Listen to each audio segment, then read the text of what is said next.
আসরের নামাজ তো পড়ে আসলাম, যাই একটু বসি। আবহাওয়া তো ভালোই। জোহরের নামাজেও জুবাইরকে দেখলাম না, আসরের নামাজেও জুবাইরকে দেখলাম না। জুবাইরের কিছু হয়েছে নাকি? ইদানিং নামাজ কালাম পড়তেছে না। জুবাইরকে একটা ফোন দিয়ে দেখি কই আছে।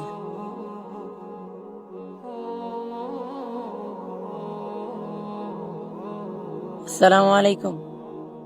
ওয়ালাইকুম আসসালাম। জুবাইর, তুমি কই আছো? হ্যাঁ ভাই, আমি বালুর মাঠে আছি। আচ্ছা থাকো, আমি আসতেছি।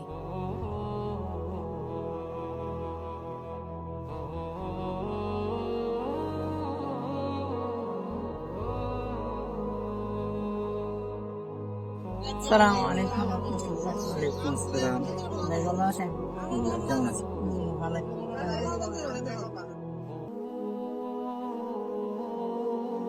কি জুবাইর, তোমার আজকে জোহরের নামাজেও দেখলাম না, আসরের নামাজেও দেখলাম না। কই থাকো, নামাজ কালাম পড়ো না? ভাই, একটু ব্যস্ততার কারণে সময় দিতে পারতাছি না। ভাই, ব্যস্ততার কারণে কি আল্লাহর ইবাদত ছেড়ে দিতে হবে? যে আল্লাহ আপনাকে সৃষ্টি করেছে, আমাকে সৃষ্টি করেছে, আপনাকে খাওয়াইতেছে, আমাকে খাওয়াইতেছে, আল্লাহর ইবাদত থেকে আর কি বেশি ব্যস্ততা থাকতে পারে? আচ্ছা ভাই, আমি আগামীকাল থেকে ইনশাল্লাহ 5 ওয়াক্ত নামাজ জামাতের সাথে আদায় করবো। ভাই আগামীকাল থেকে কেন, চলেন এক মাগরিবের রক্তে যাই, গিয়ে দুইজন একসাথে নামাজ পড়ে আসি।